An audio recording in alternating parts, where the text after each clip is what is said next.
Good morning. This is Paula Moore with the Office of the Superintendent of Public Instruction, and we're here today to go through on the Equitable Services, what you need to know to participate in 2017-18. I have some other staff here with me at OSPI, so they are able, they're listening as well. So let's see.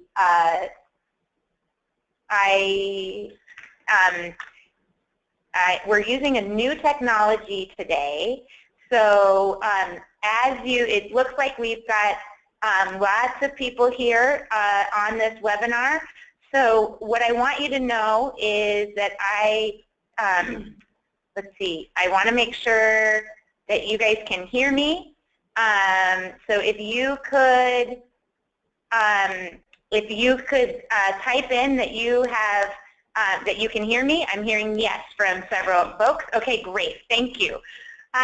So as you go today, note that we're not going to be able to answer your questions because there are a lot of you on this.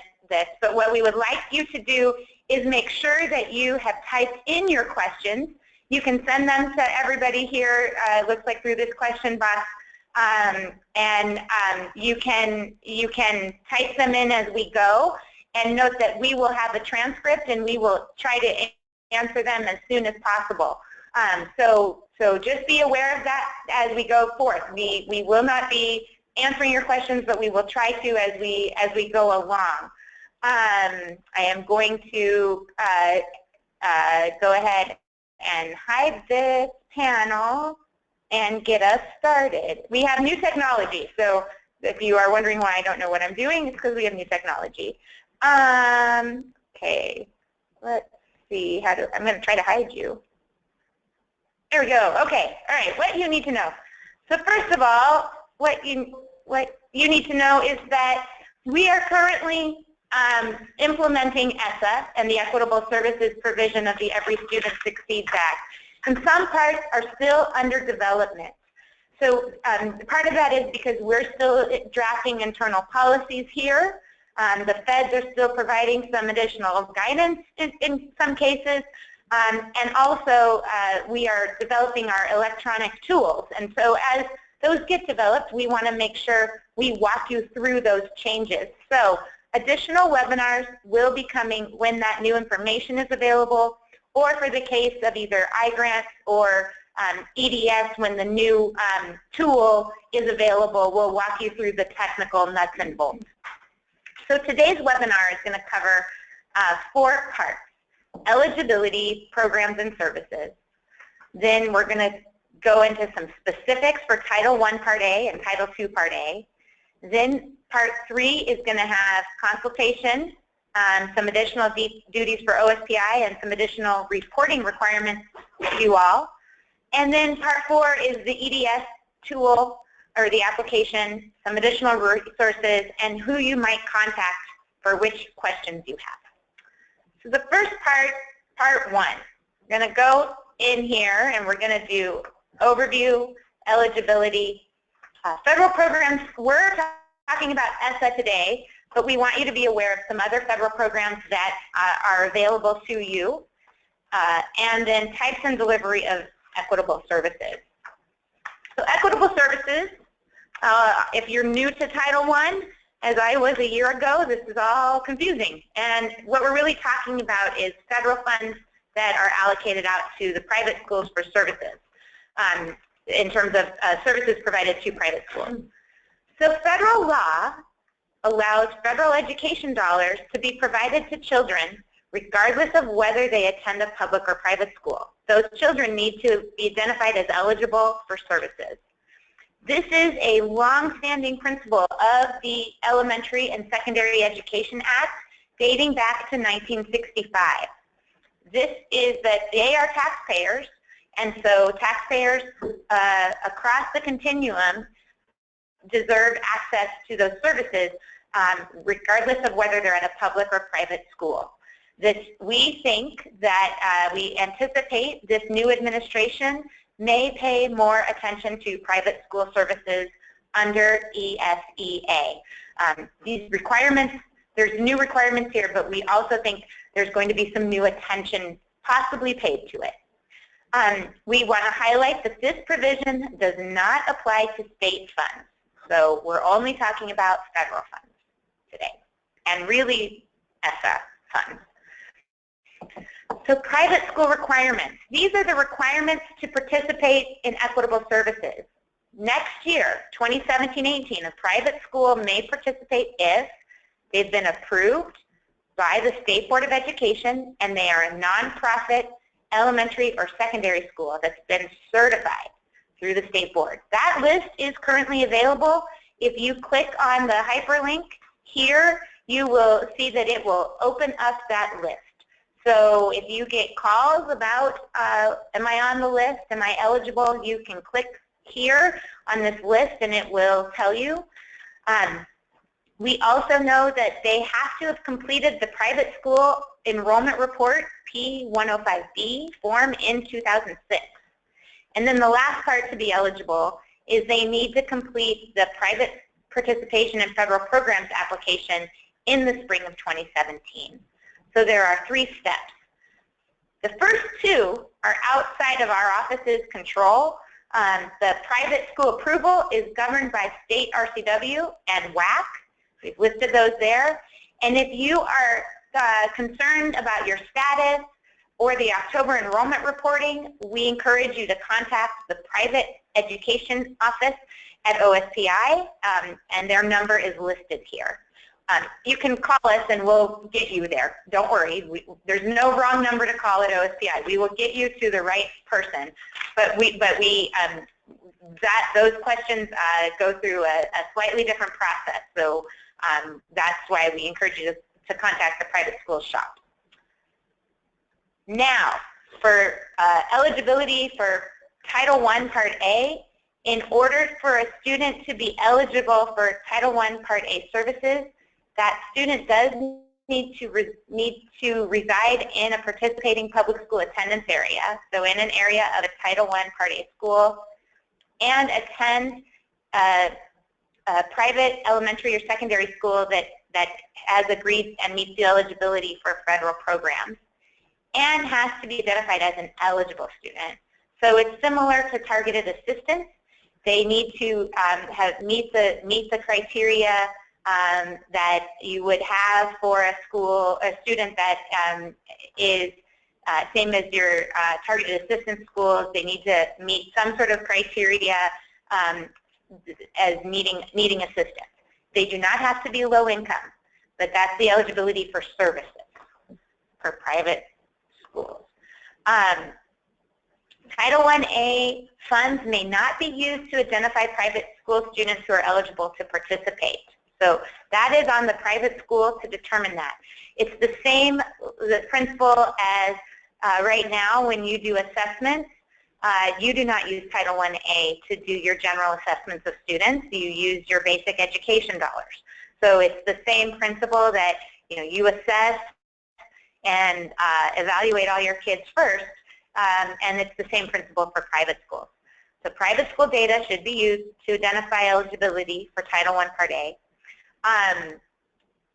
But once you have done your general assessments, then Title I-A funds can be used to select participants from among those who are eligible and to determine their specific needs. So backing up a little bit, everybody may be administered like in the public school analogy, everyone takes the 3rd grade SBAC. You don't use Title I Part A funds to do that. But then once you do use Title I-A funds to possibly staff your person who's coming up with the criteria and determining who might be eligible, and then to do further assessments or evaluations of those students.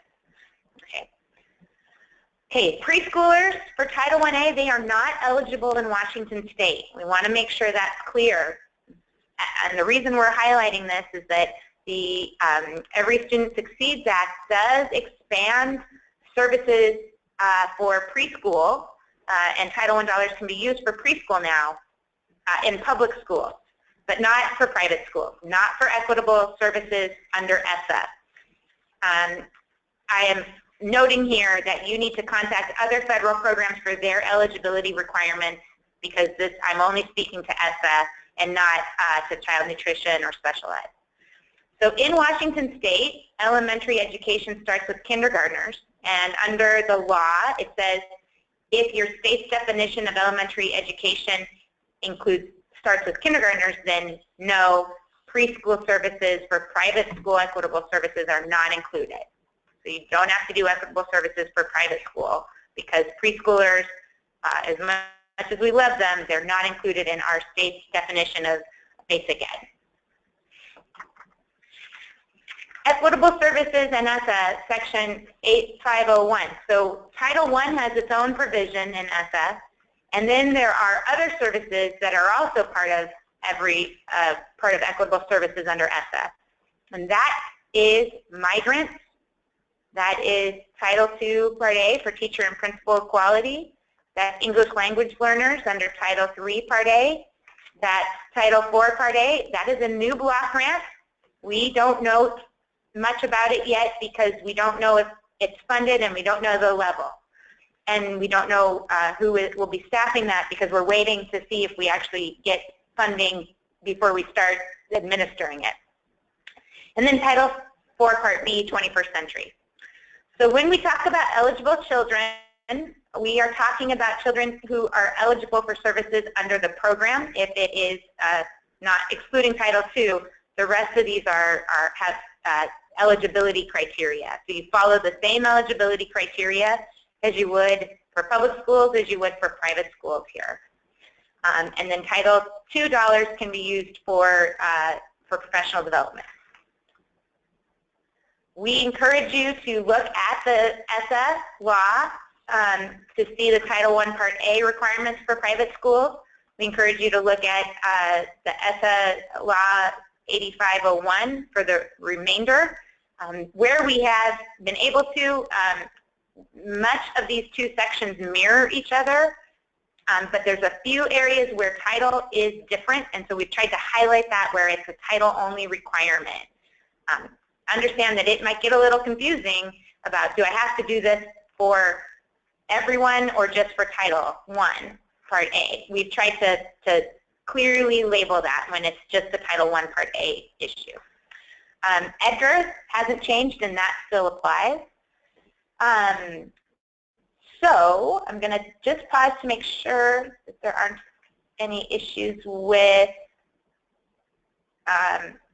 okay, good, you can all hear. Okay, all right, and it sounds like we have a person monitoring, so we are okay. All right, so non-regulatory guidance, and at the end of this I'm going to walk you through our website that has information as well. So we have non-regulatory guidance, we have new guidance issued in November, and then we also have old guidance that still holds from September 2006 and October 2003.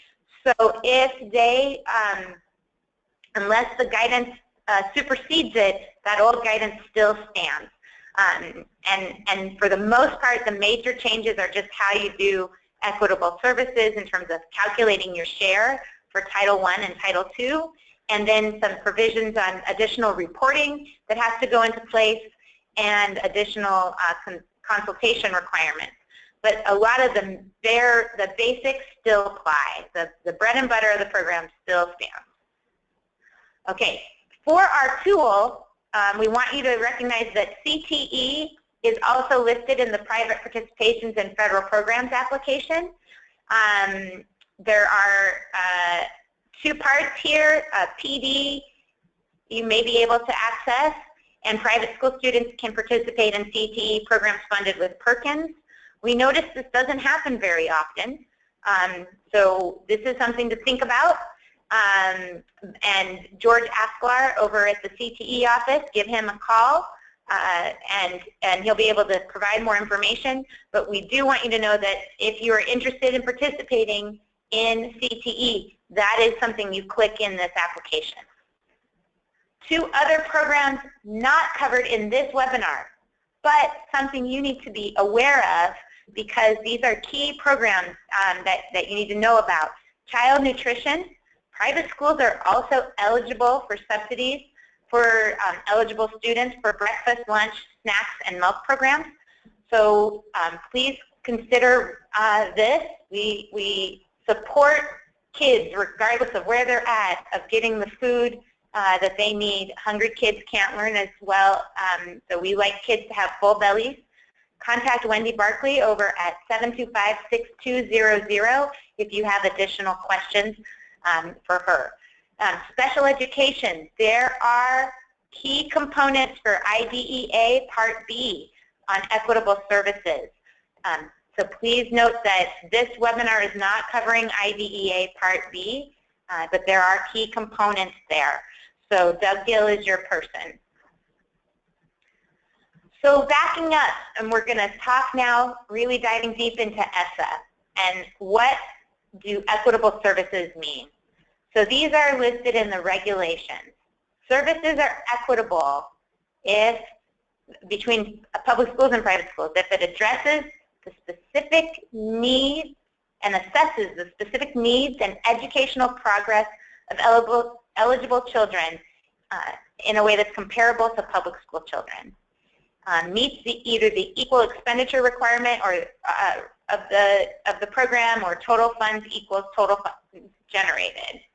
Total funds spent equals total funds generated. And provides those private school students with an equitable opportunity to participate.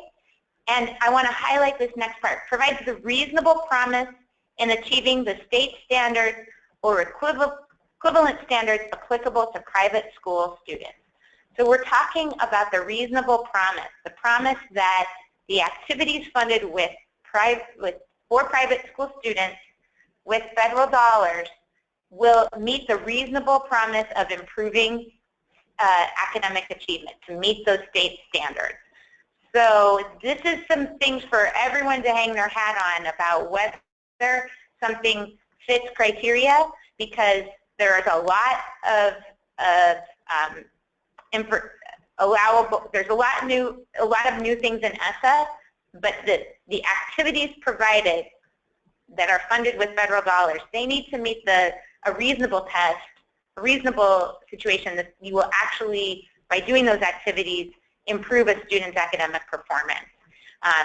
So if it's really not, if they really aren't connected, this is the crux of the law and the spirit of the law right here.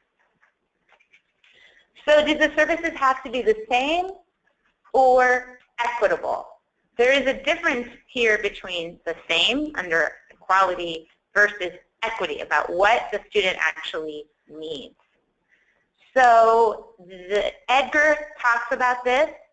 They have to be comparable in the quality, in the type, in the scope, the type of services, and the opportunity for participation, but they don't have to be the same.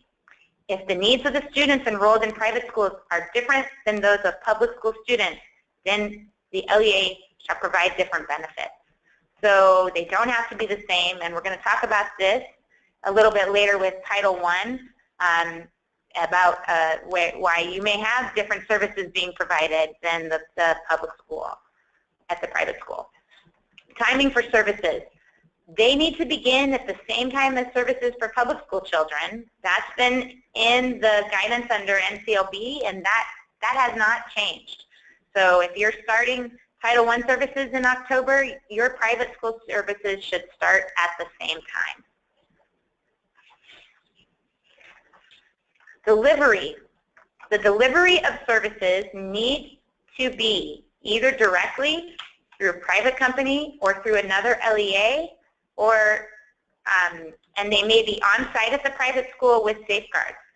They need to be neutral, secular, and non-ideological. So yes, you can be in a private school location, but the materials need to, you cannot use Christian reading materials, for example, or religious reading materials.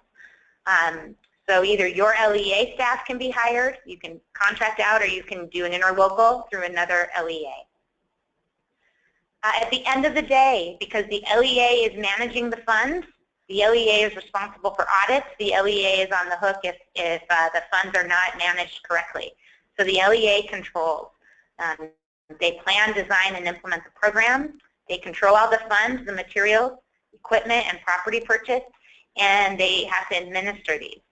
So they are the ones that are on the hook if the funding is not spent according to plan and the funding is not spent according to the guidelines.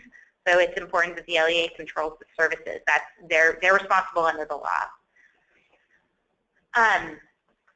Regarding control of services, the equipment or supplies can be placed in the private school for a period of time needed for the program and only for the program. So let's talk about if you're doing reading interventions and don't want to haul the books back and forth. So absolutely you can have the books be at the private school, but you need to have a way to remove that equipment and supplies if they no longer need those to either because they're no longer providing the services or the removal is necessary to avoid unauthorized use. So let's talk about computers. Maybe you have a computer with specialized reading software, or maybe you have, because we're now in a modern cloud-based era, maybe you have access through the cloud and you've put some information on the computers. You need to make sure that at the end of the day, that access is removed when the Title I services are no longer offered at the end of the year. So just make sure you have some controls in there. Want to highlight a few things about ESSA and Equitable Services. Wherever ESSA expanded the allowable types of services provided to public school students and teachers, those same services can be provided to students and teachers at the participating private schools. So two highlighted examples here that are marbled throughout the Every Student Succeeds Act. Dual credit expansion is one of them, and another one is well-rounded education. So your interventions may not be about a student who's struggling in reading or math. It may be a student who's struggling in science. So the well-rounded education applies now to ESSA and to Equitable Services. So now we're going to talk about some specifics related to Title I Part A and Title II Part A because they have a few pieces that are a little different in their administration. So in LEA, the guiding premise for Title I Part A is that the LEA, in consultation with the appropriate private school officials, needs to determine the Title I Part A services based on the needs of the private school students. And again, as I highlighted before, these services must hold the reasonable promise that the academic performance of private school participants will improve. So there has to be a strong link there that it will improve academic performance.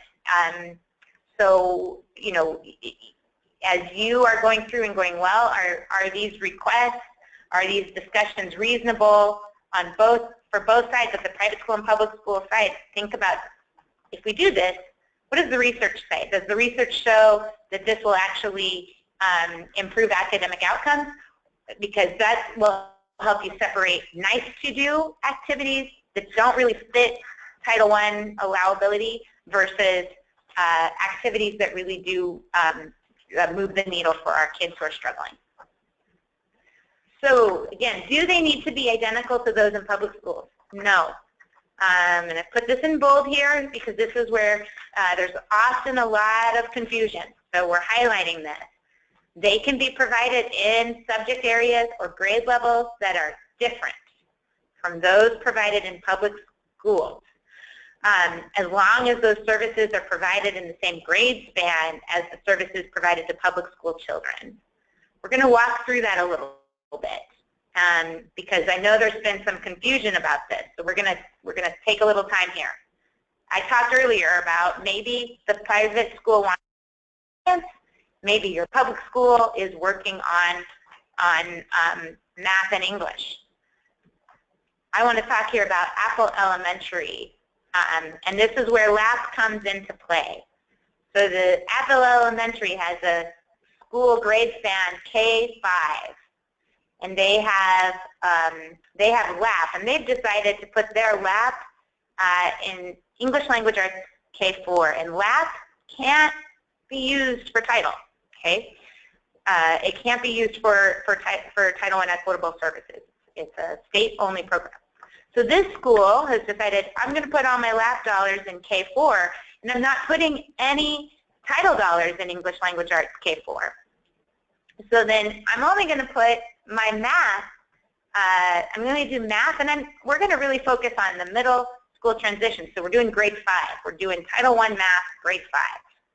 That's what the school has decided, and the district has decided for Apple Elementary. So the question is, can I then restrict my private school services to students from the Apple attendance area just to grade 5 and just to math? No. Private school students in the K-5 Apple attendance area are eligible for services, any services that would be allowed under Title I-A in terms of that well-rounded education. They are not limited to math. The school, Apple Elementary, has made a policy choice for their students based on what's best for them, and the private school gets to make a choice on what's best for their struggling students. They are eligible for K-5 for that area. Okay. Teacher and para qualifications. This is where it gets a little tricky, so we want to walk through this. Under the state assurances, it's new here that the state must ensure all teachers and paras in a Title I Part A program meet the applicable state certification and licensure requirements. So who does this apply to and who does it not apply to? Okay, this is where it gets a little tricky.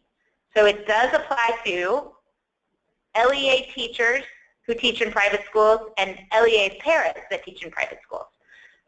So all the teachers, so the way to think about it is when you click that box of yes, my district has met the thing that all teachers and paras working in the Title I-A program meet the licensure, they're talking about district employees. Okay?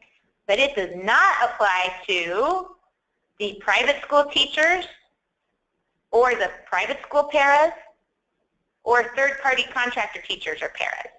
So if your district is doing the model with the school where it is sending a district staffer out, that person needs to meet the qualifications under ESSA.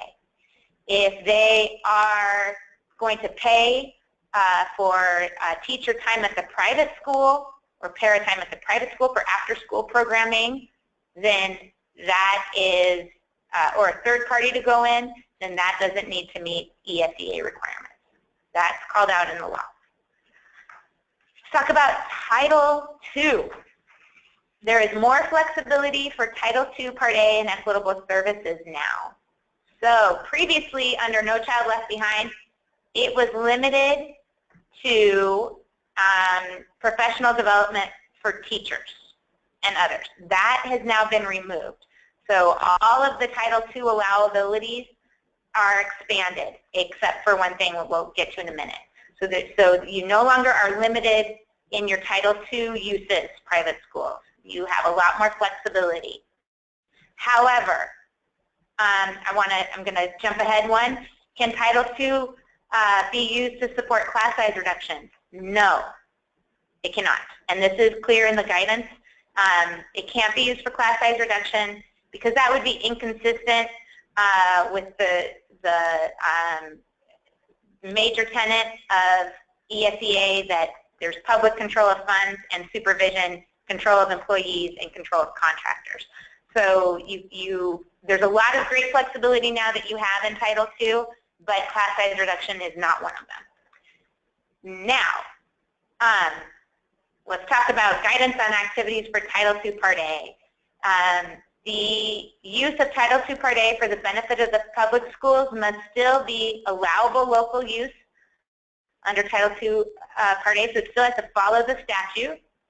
It still has to meet the specific needs of students enrolled in a private school, not the school itself, and it needs to ensure that the public agency, the LEA, responsible retains control of the funds used to provide the services, or the contract has to be under the control of the agency.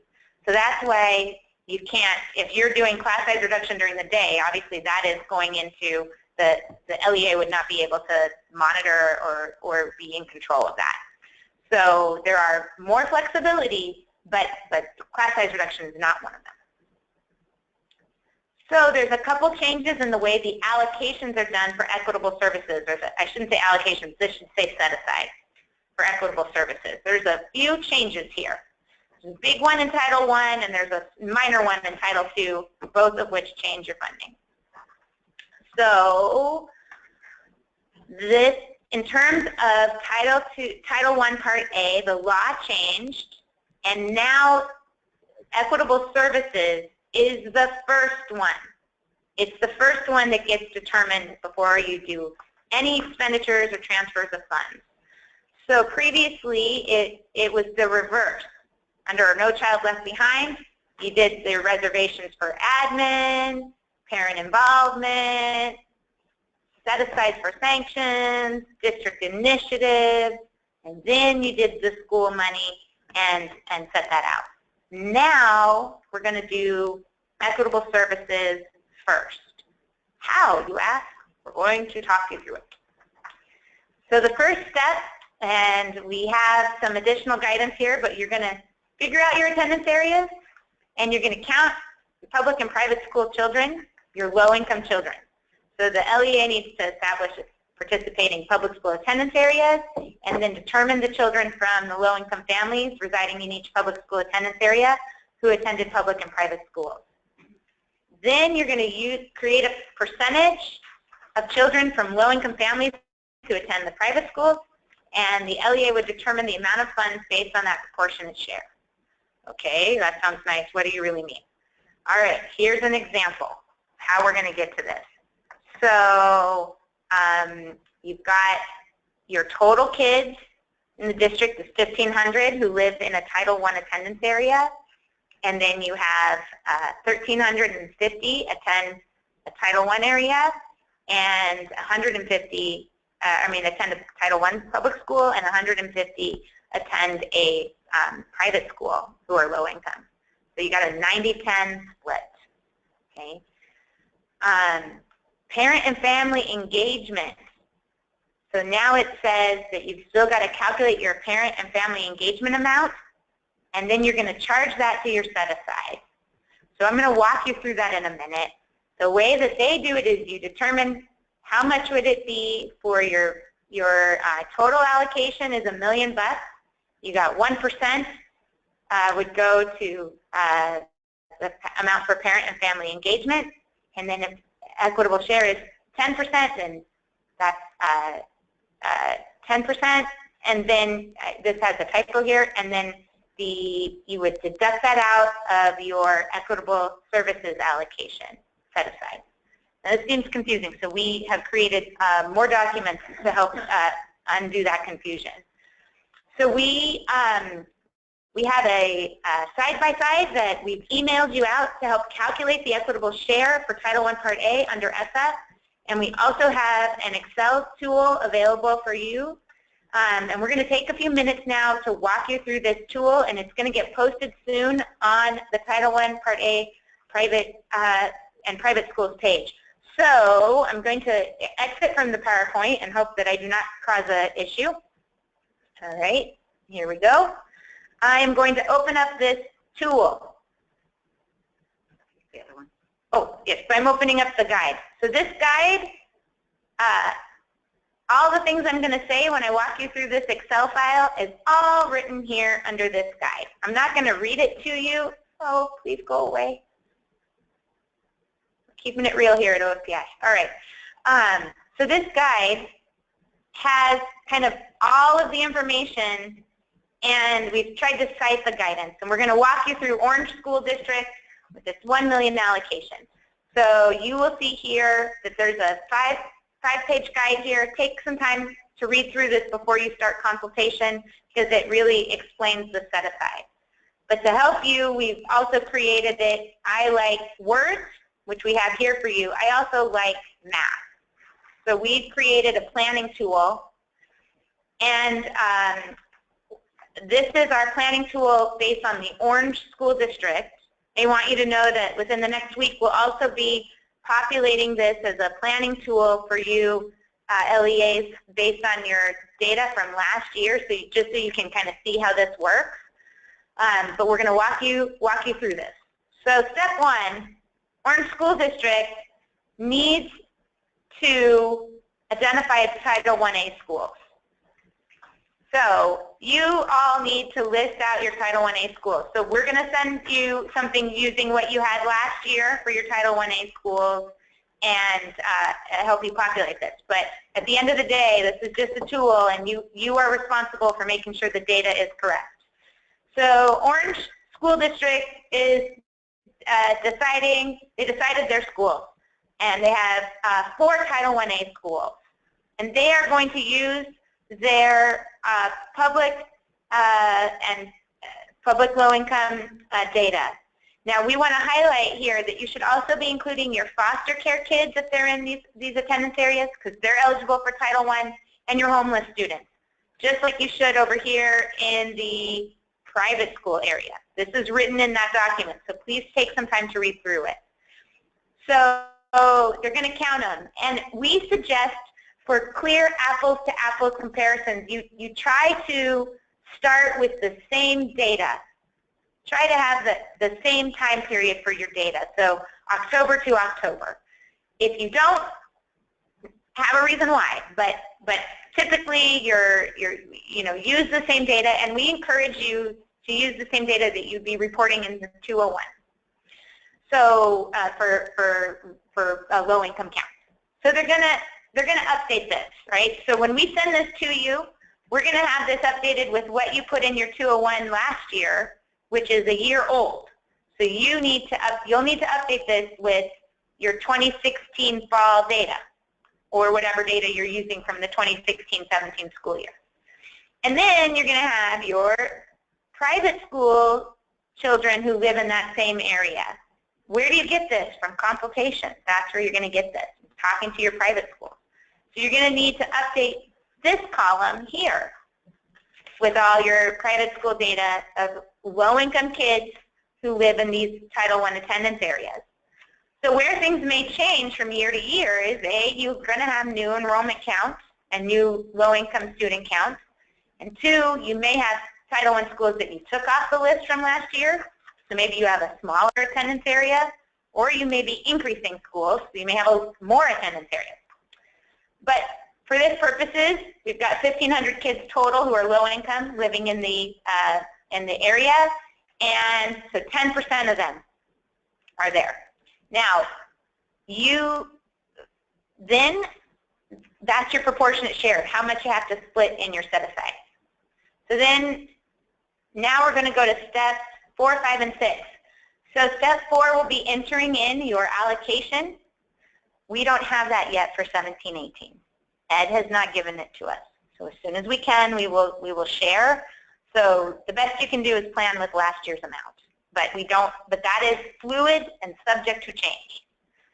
Then you're going to use that set aside, that percentage from step 3, that proportionate share.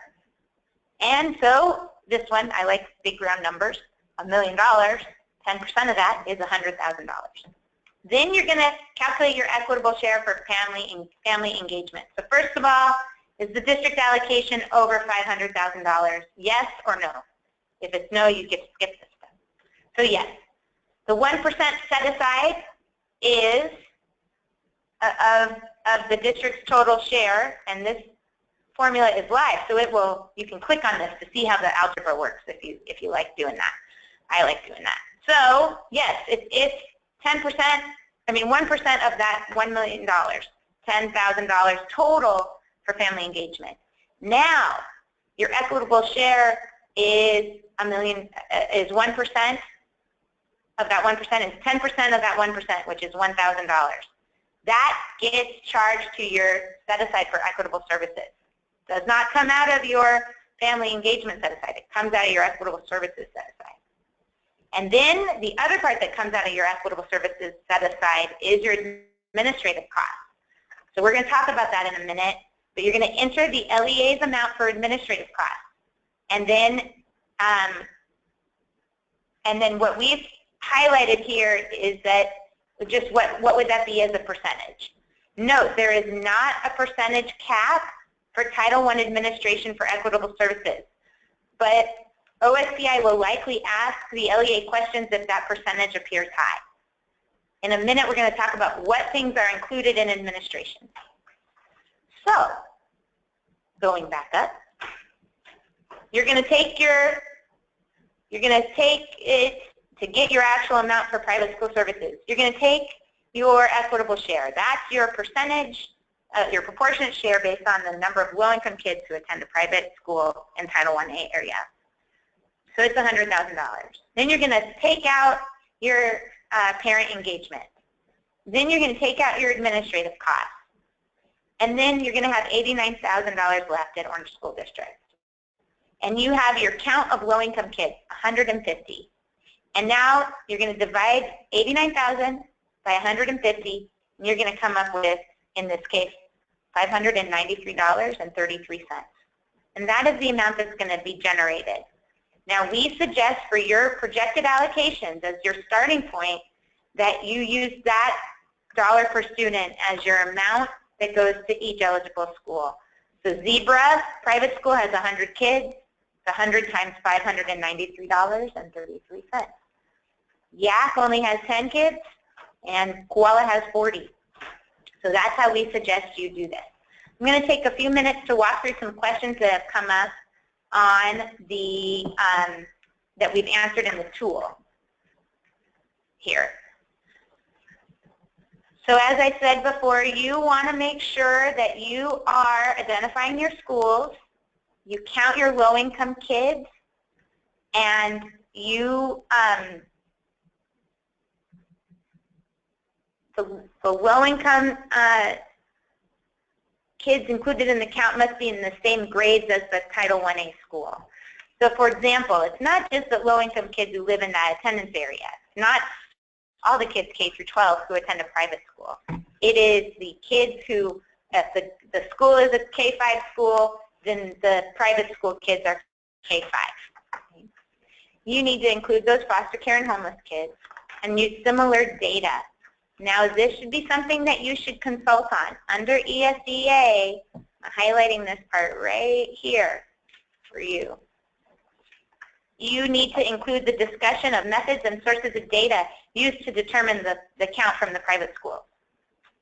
You should be talking about that in consultation. Okay. Then you'll have your proportionate share percentage. That is fairly clear.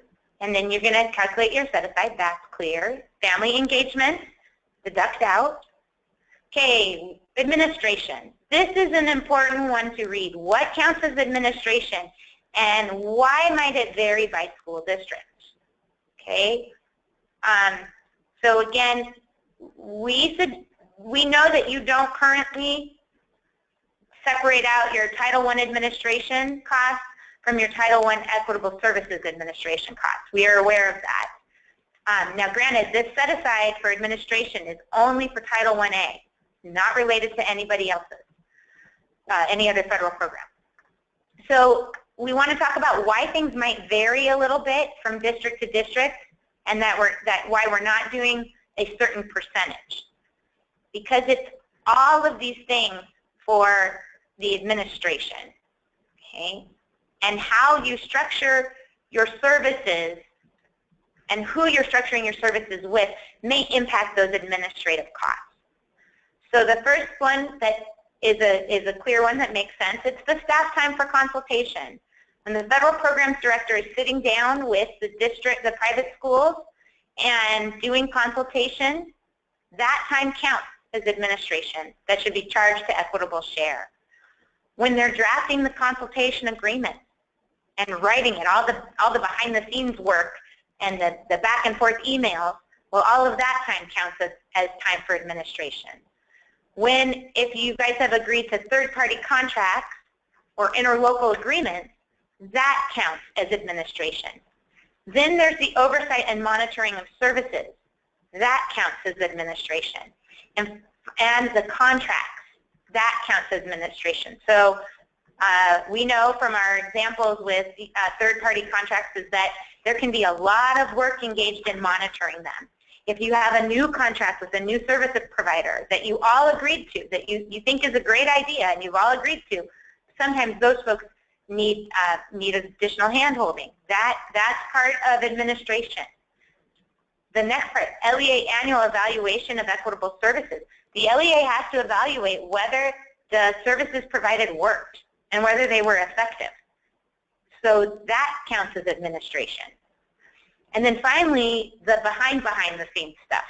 The cost for fiscal services, the billing, payroll, and other applicable costs. So let's say that one district hires a teacher.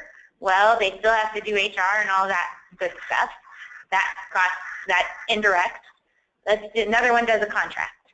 So you kind of, either way, either payroll gets paid or the billing gets paid. And somebody in the fiscal shop and the HR office is processing those. And then the last is if you were doing registrations or some other type of thing, you may have additional costs there. So now that gets into how much. They need to be based, go back and look, do your best guess about, and best review, not just best guess, best review of how much staff time you did to administer the Equitable Services program for Title I-A in prior years. They need to be reasonable. They need to be transparent, and they need to be understandable. You need to anticipate that these administrative expenses are going to be looked at by OSPI staff and by the auditor staff, and you need to be able to explain this to your counterparts in the private schools. So 3% is probably not reasonable. Just saying on one end of it, that's probably not going to be enough to cover your costs. But 50% is too high. Now you need to be able to justify. If you come in and say, look, well, we had this contract last year. We all agreed to keep the provider, but they're under higher scrutiny due to a couple of concerns. You can justify it. You need to be able to explain it. That's the bottom line. I'm going to go back up here. And the guidance says that you need to discuss this amount with the appropriate private school officials during consultation. Okay, so this might be one of those things to talk about if a provider really wants, if a school is really excited about a service provider, but it's going to have additional contract monitoring requirements, talk about that. There's no harm in talking about that. Have a transparent conversation. It's important. Okay. Alrighty. We're going to moving right along here. So now this little write-up discusses how you can do your set-aside. Now, in the past, it was all over the place in terms of No Child Left Behind. Each private school's allocation was generated by the student and where they were enrolled to and the school they were enrolled to. Now it's the overall district. It doesn't explicitly say that every student gets the same amount, but we would encourage you as a starting point that you do that drill that we just walked you through with the spreadsheet, where you get to your amount available for services and divide by students and start there. Early in the process, LEAs, we encourage you to meet with all your private schools to discuss if the private schools all want to use this approach to generate the allocation. Okay, you may agree to more or less depending on your types of services. Like for example, one of you may agree to tutoring from an instructional staffer and another from a para and staff professional development, and that may result in slight adjustments. So you need to decide as a group, are we just going to go with everybody gets about the same amount per student, or do we want to change that a little bit? But that's a decision you guys need to bring up during consultation. Additionally, LEAs, you're going to need to be documenting the amount you're allocating for each private school on the I-grant, and this is going to be reported back to the private schools. We're going to talk about this in a minute, but that's a new requirement under ESSA. So here just is a word in Word, that same tool that we walked you through a minute ago. I'm going to exit out of this and go back to the PowerPoint.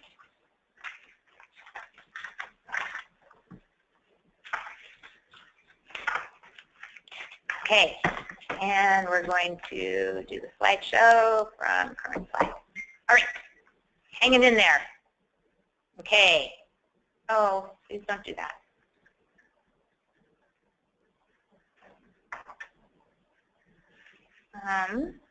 Technical difficulties.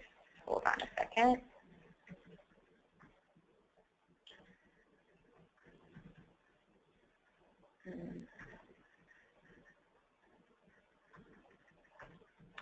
Hang with me, folks.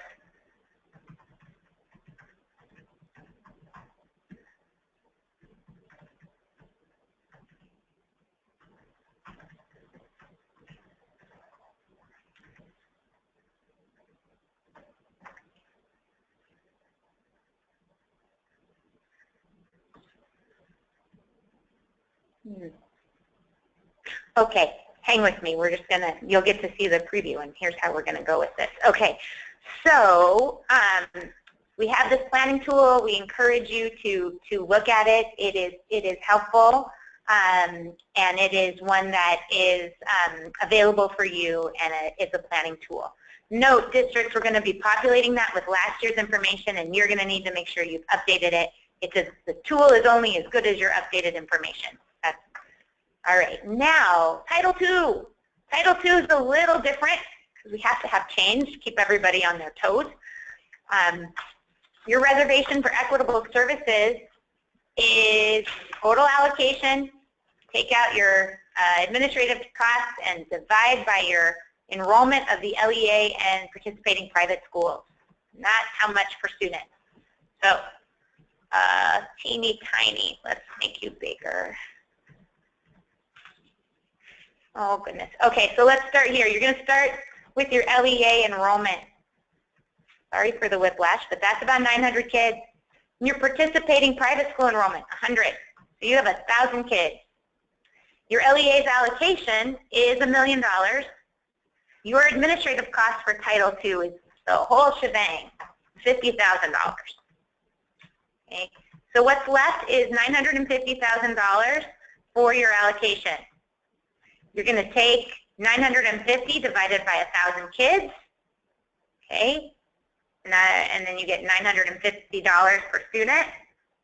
And then because you had 100 kids at a private school, the private school, that's 950 times 100. That is your equitable share. So that's how you determine it. So unlike Title I, it's your total amount, take out administration, divide by total kids, and that's your amount per kid, times by the services by the private school. Now, consultation. So a way to get rid of this.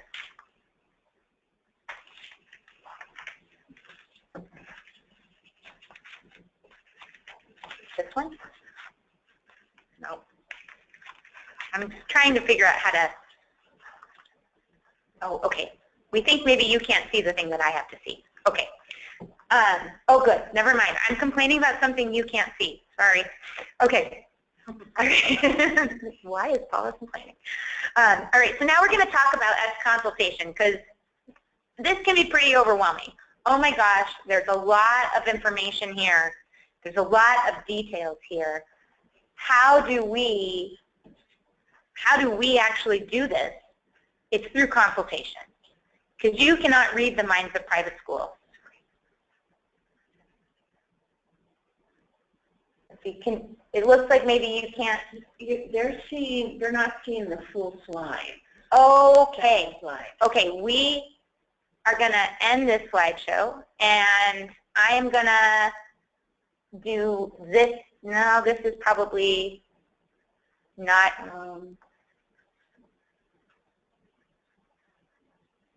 Let's try this. Here we go. This should be what you can see now. Now we should be back to where we were. Are we back to where we were, folks? Perfect. Thank you. Katie says perfect. Thank you. You're welcome. Barbara, thank you, Katie. Sorry about that. It was bothering me as well. All right, we're back to whole. Okay, so we went through, so here's the Title II part that I'm sorry you could not see everything and it was confusing, but do the math on here, the algebra is there, and it actually is pretty clear to walk through. Okay, consultation. So how do you do all of this? Through consultation, through talking to the private schools, and private schools talking to your public school officials. Talk, talk, talk. Okay? The goal is now explicitly written into statute that it should be to reach agreement on how to provide these services to kids on equitable and effective programs. Okay? And now it's written in that it's about timely and meaningful consultation. Okay? What is timely and meaningful? So before the LEA makes major decisions about the opportunities for private school students' participation, you need to be engaging with your private schools. Okay? And that's a fair premise. That's what we all want in life. We all want, if something's going to affect us, we want to be talked to about it and give the chance to provide our input. That's a fair principle. Okay? Then it's not just a one-shot wonder, though. It's throughout implementation and assessment of services. Okay? So we want you to be aware that a simple letter on the intent of the program is not enough. Ed suggests you set up an invitation and to meet at the kickoff, and you need to document that you attempted contact and held meetings. In fact, this is a requirement. It's been a requirement. It's a continued requirement of what you report in EDS. We'll talk about that a little later. What's meaningful? That you both had the opportunity to express their views, and that the views were seriously considered. Okay? That doesn't mean that the LEA doesn't get to start out of nowhere. They get to come with a proposal for services. That's fine. Because for a lot of you, you've been doing this for a number of years. And at the end of the day, again, because the LEA is the one that is responsible for how these funds get used and responsible for the audits, and if things aren't managed correctly, the paying back of funds, the final decisions rest with the LEA.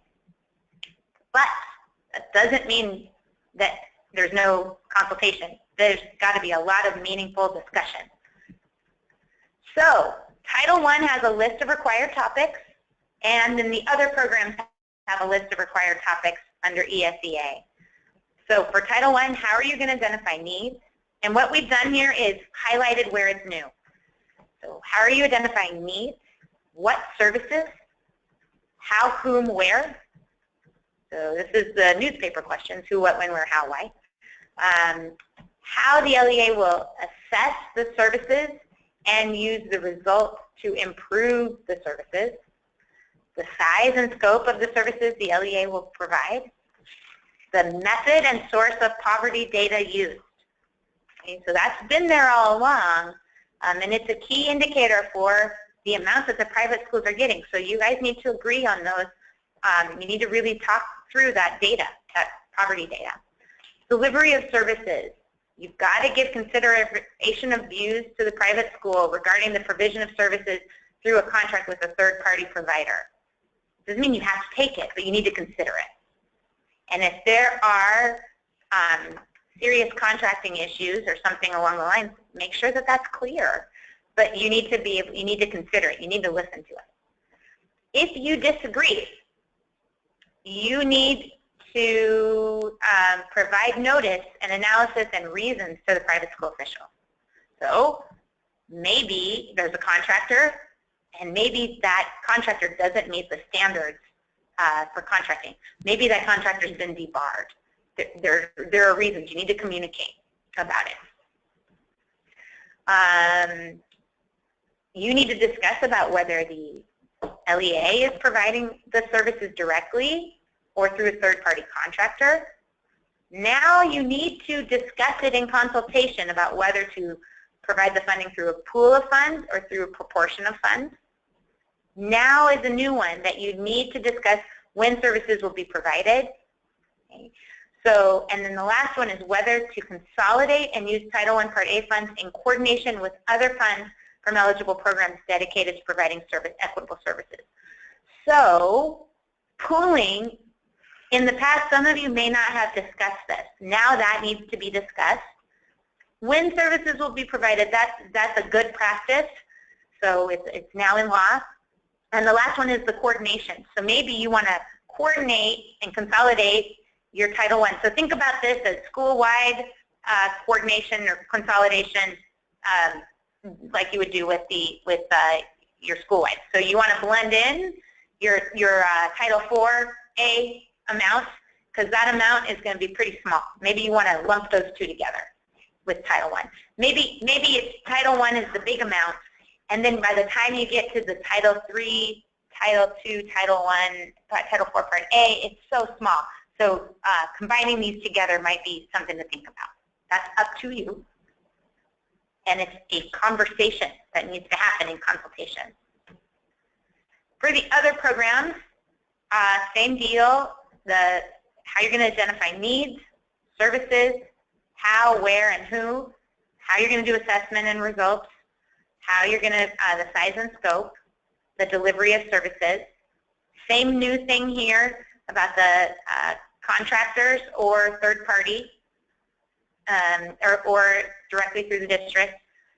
Pooling of funds. Okay, now disagreement, this is new, folks.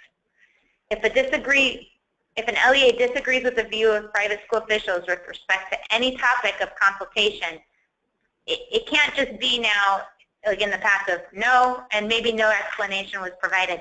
Now it has to be provided in writing to the private schools why they disagree. The final decision still rests with the LEA, but you need to document it. That's a new requirement. Written affirmations. Just like before, written affirmations from the private school has to happen that timely and meaningful consultation occurred. And if they don't provide, if private school officials do not sign the affirmation within a reasonable period of time, then the LEA is going to forward the attempt and the documentation that consultation at least has taken place, or the attempt to take place, to the state education agency. New, now the written affirmation shall provide the option for private school officials to be able to indicate their belief that timely and meaningful consultation did not occur, and that the program design is not equitable with respect to eligible private school children. So we've updated our bulletin and we've updated our affirmation of consultation forms to include this requirement.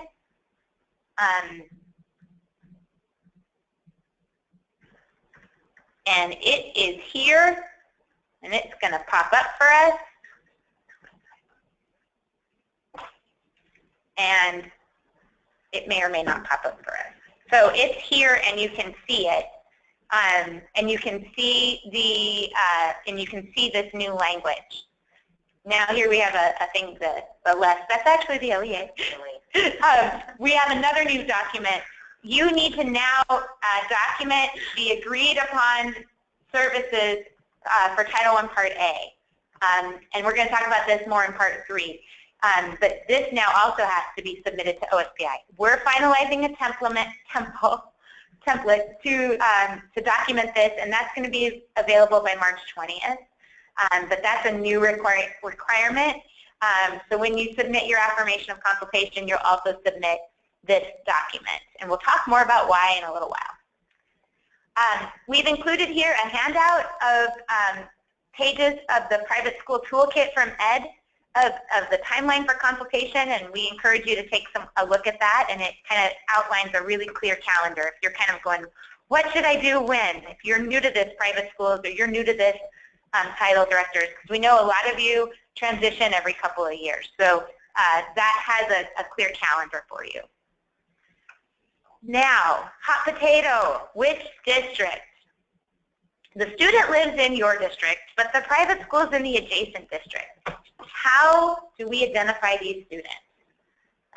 Communicate, communicate, and communicate, and then try again. So the first step, review the EDS private school participation in federal programs. This application includes information about the resident districts of private school students. So you should use this data when communicating with private schools who have students from their districts and districts who may not be aware of their private school students. You need to make a plan for communication. Encourage the private schools in your district boundaries. When you are doing your consultation and you know that you're talking with a private school that serves kids in the region, encourage them to reach out to all the districts where eligible private schools may reside. Okay, encourage them to get in contact. These private schools need to let the students residing district know. You, federal program directors, need to also reach out to your adjacent districts. Who are their participating private schools? And have any of those schools indicated that they may have private school students from your district because they list it? Okay, so you guys need to be talking to each other. So we encourage you to reach out. Private schools reach out.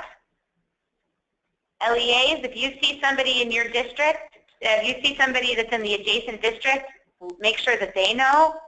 And LEAs, if you know that you have some boundary issues, reach out to your adjacent districts and say, hey, do you got any schools? This is my list of schools in your district. Are there any I'm missing?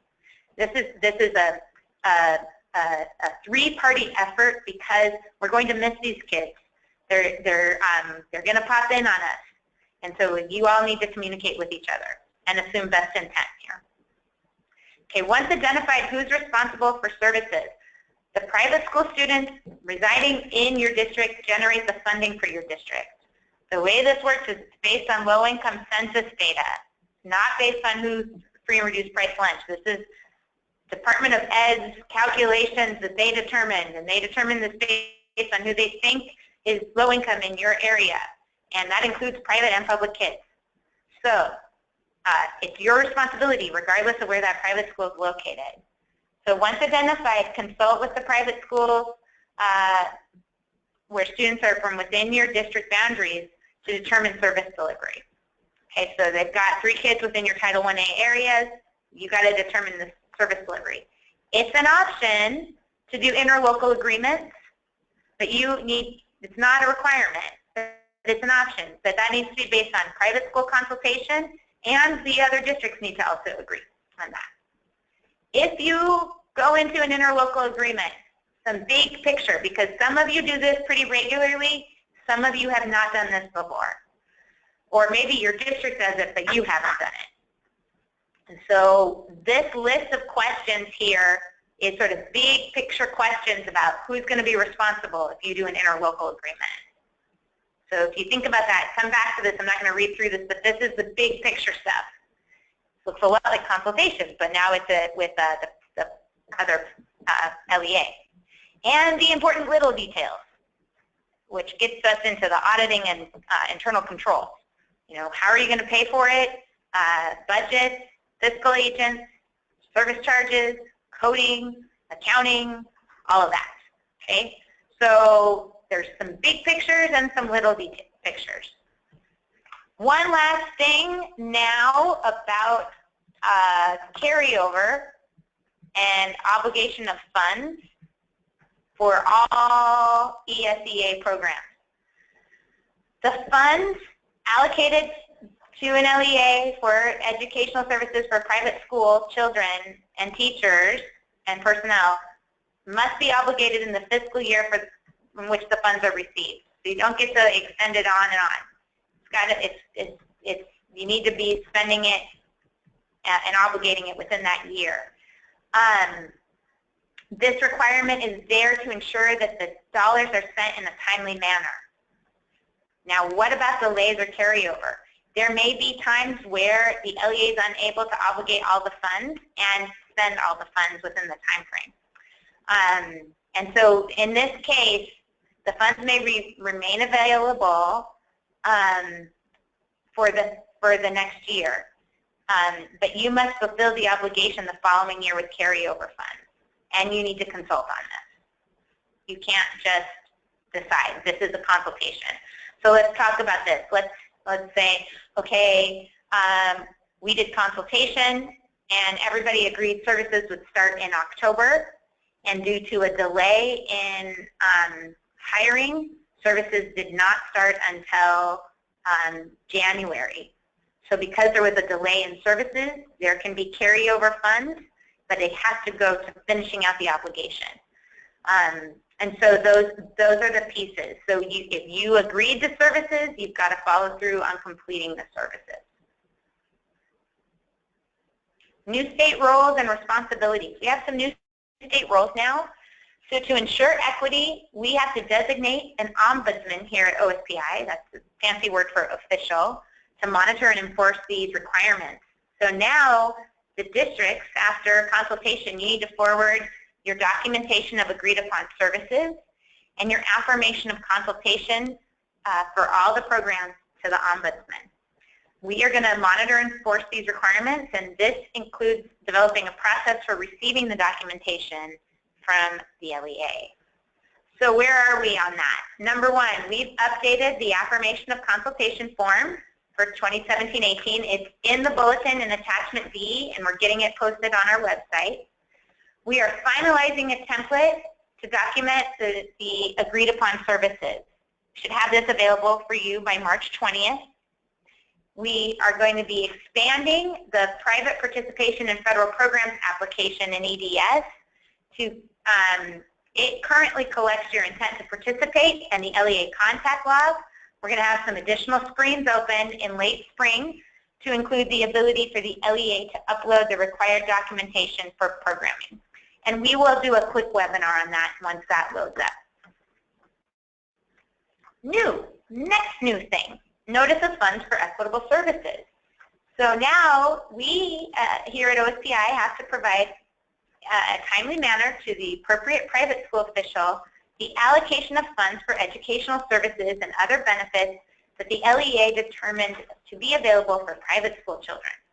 This isn't just for Title I or Title II, which, to be honest, had a pretty specific allocation formula before, but this expands to all of the ESSA programs. So now the guidance says this. It says this is the amount that is allocated for equitable services, and that such documentation should indicate how the allocation was determined. Okay, so that's when you see why we're asking certain questions on the I-grant, now you're going to know why. Additional thing, what does the guidance say about the notice? That in general, we should ensure that this notice is provided at the beginning of the school year and a reasonable timeline for providing the notice of allocation.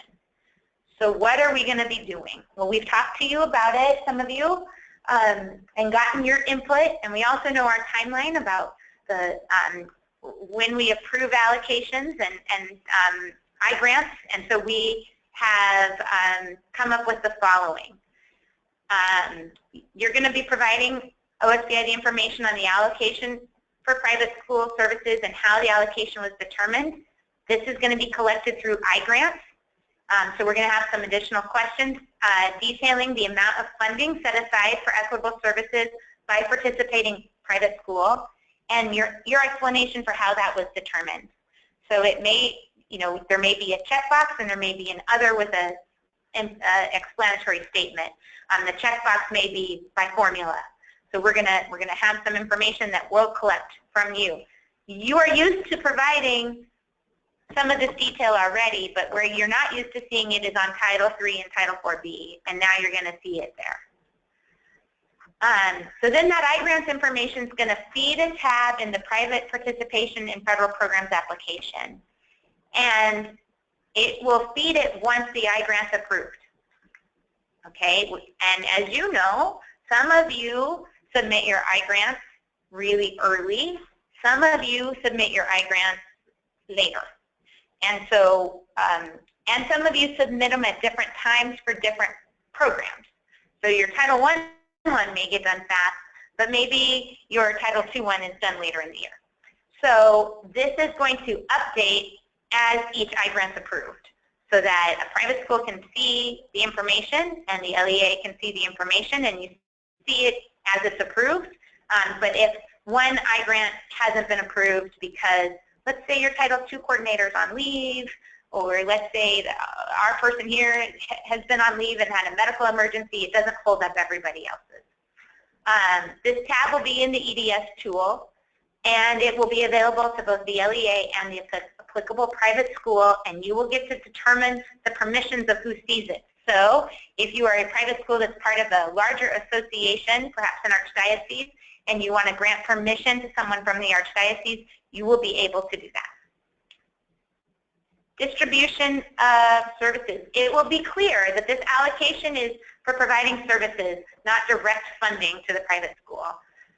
And we want to emphasize this new information does not replace the responsibility for those in the district and those at the private school to talk to each other and communicate.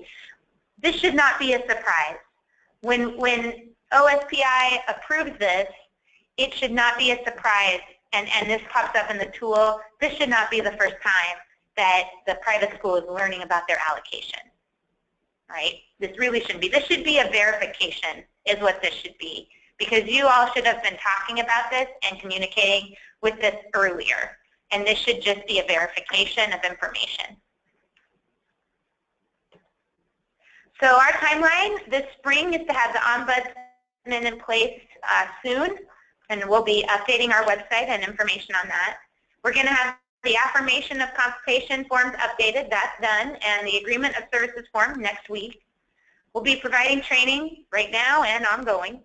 And in future years, our intent is to launch that private participation application earlier to align with consultation timelines so that it's coming in earlier.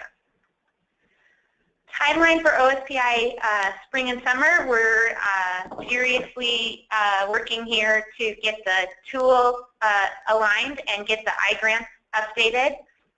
And then during the summer, we're going to be reviewing the affirmation of consultation forms, and the iGrants will be approved in the summer and fall. And that once that iGrant's approved, that new allocation viewer will be populated. So we'll have some much shorter webinars in real time to walk through this. The complaint process. We've had a complaint process in place, but now the law gives some limits about timelines. So now it's 45 days for OSPI to investigate a complaint, and then if there's a complaint about the SEA, then the ED has 90 days. So before there were processes, but it didn't have a timeline. So now there's some timelines there. State bypass. There is language in the law about a state bypass.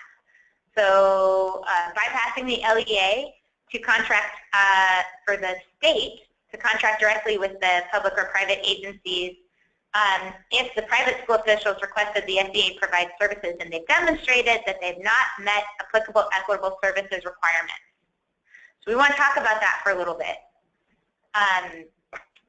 And they have to have requested that the SEA do so, and they've got to demonstrate that it didn't meet compliance. Okay? Guidance says, look, it's most likely that most instances of non-compliance can be dealt with minimal intervention from the SEA. A lot of it may be a phone call. We know that you out in the districts and you out in the private schools, there's some turnover here. Sometimes this is new folks coming online and not realizing some of the requirements. So some of this is technical assistance phone calls. But the SEA, for the cases where it's not, where it's more detailed, the SEA is going to develop procedures that require private schools to demonstrate that the LEA has, keyword here, substantially failed or is unwilling to provide equitable services before the SEA intervenes. Okay. We're going to have a standard template and transparent procedures for evaluation. So we're going to be consulting with officials and the LEAs to develop these procedures for when a private school can request a bypass and the conditions for when to consider a bypass. We want you to know that the bypass is going to need to be requested by the individual private school. And once the private school requests a bypass, OSPI will be conducting an investigation. We also want you to know that if we determine a bypass is warranted due to from the guidance, substantially failing or being unwilling to provide equitable services, then the LEA's grant is going to be placed in high-risk status, right? Because this is a provision of the law. This isn't an optional provision. This is a requirement of the law. And those other requirements of the law, just like we've talked about with you not meeting your homeless obligations or your civil rights obligations and other things where you don't meet certain standards where there's other parts for high-risk status, this is one of those. So this isn't just we don't want to do it and the state can do it and this is something we can send to the state. No, this is going to jeopardize your ability to receive federal funds under ESSA.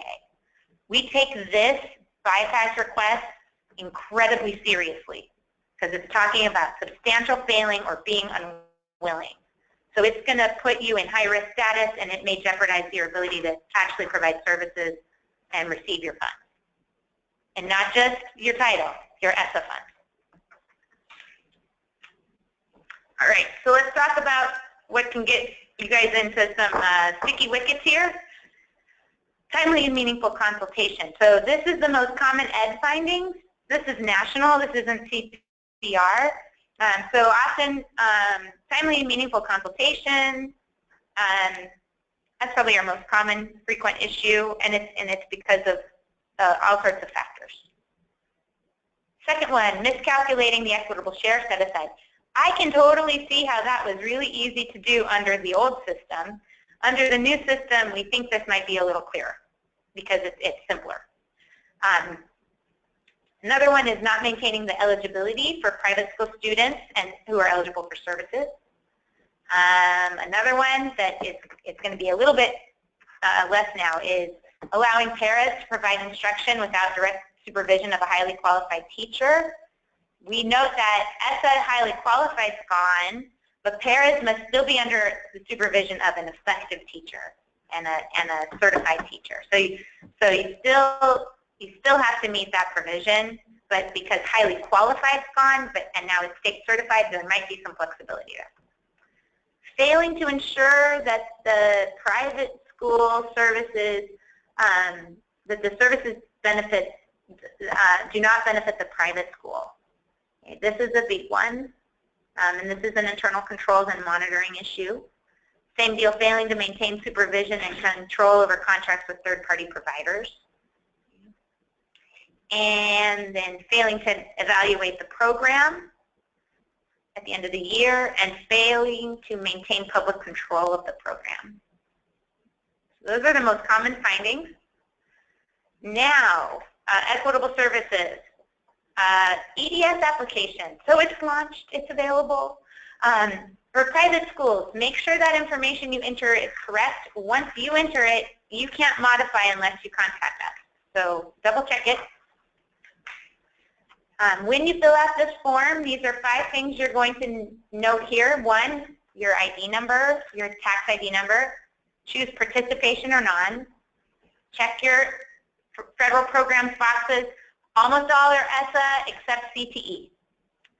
Enter your enrollment data, and then select the public school districts where your students reside. This is necessary for Title I Part A. We want to emphasize again, if this is where you start writing down multiple districts, that's when you should, if you don't have agreements in place with those districts and you've not previously consulted with them, dial up that phone and give them a call.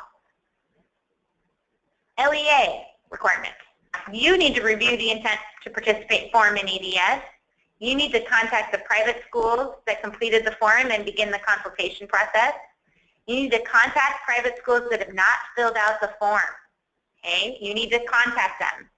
If you know each year, oh gosh, there are these private schools in our district and they didn't fill out the form, you need to contact them and you need to document your attempt. They may not want to do it, but you need to at least have tried.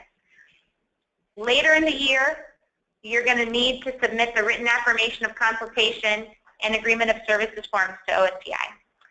So now when you see that a school that you know participates and they've listed multiple LEAs, that's when you need to make sure that you've informed those LEAs too. Hey, I noticed these 6 schools are in our area, but they actually listed you as well. Please make sure that you reach out to them. And here's, you look up the contact information in the EDS tool. So coming next, We're going to, once we get the ombuds in place and contacting our office with complaints procedures set up, we're going to walk you through that. We're in the middle of updating our complaint process to align with ESSA, but in the meantime, that doesn't mean no complaints. So in the meantime, follow our current practice, and we have our complaint procedures outlined on the next few slides. Try local resolution first, and if you believe that timely and meaningful consultation has not occurred or you weren't able to give consideration of the views, then you need to contact the federal programs representative or the superintendent to discuss these concerns. So some of you work in districts where there's where it's large enough that they have a person who works on consultation, and that person is not the federal programs coordinator. So you need to go up the chain, and some of you, most of you, are in a district where there's a federal programs coordinator who's doing this work, and then there's a soup. So try your local resolution, and if that doesn't work, then go to the next step in charge at the school district. Okay? And if that doesn't work, if that's not resolved satisfactorily, then you absolutely have the right to contact special programs and federal accountability at OSPI for resolution. And you have the right to file a written formal complaint with OSPI. Okay? Now, if you have questions about any of this process, call us. We'll take your call no matter what. But if you have a complaint and you're concerned, you have the right to contact us. So websites, I'm going to walk you through our ESSA website because we've got something cool for you to see. And then here is our contact information, starting with our assistant soup and myself, and then Julie Chase, who's our program specialist for private schools. She's the one, if you have a lot of questions about the tool, give her a call. And then program by program contact, because some of you may have a very Title I specific question or a Title III specific question. So I put the people here, and we have a typo. Sylvia Reyna is not our person. Deb Appleton is. We'll get that corrected. We just like to have Sylvia do it all. But those are there for you. I want to highlight something neat that we have on our website. So let me walk you through something real quick. Then we should be able to get you out in time for lunch. So when you go to our K-12 website, and I know you all do this differently. It's always an interesting test to see how everyone searches the K-12 website. Go down here to ESSA. We have a new ESSA page. And we have something called resources. And on this resources, we have what goes into place when and timeline. And then we have the law and guidance, and the fiscal guidance is there. And then we have presentations. And here we have the handout on communication, but we also have this handout, which is private schools and ESSA. And this is a really nice handout. So if you have questions about, well, how can I use it for Title II, or how can I use it for Title I, this handout kind of walks through some of that. So we encourage you to take a look at it. It's got the big pieces here. So just being aware of that's a resource for you. Okay. And then under construction is our private school page, and we're going to be updating that. So if you go to ESSA Home, okay, and then you go down, we have private schools. This is under construction. We're going to be updating this. It's got last year's training. We'll put this year's training up. And once we get the ombuds and all that good stuff up here, it will be updated for you. Okay, so those are the two spots to take a look for information. We appreciate your patience with us as we implement ESSA and as we have been getting information from the feds. We've noted our staff took down your questions. We'll be following up with you and getting back to you. And so thank you for joining us with this webinar, and we hope you have a great afternoon. Bye.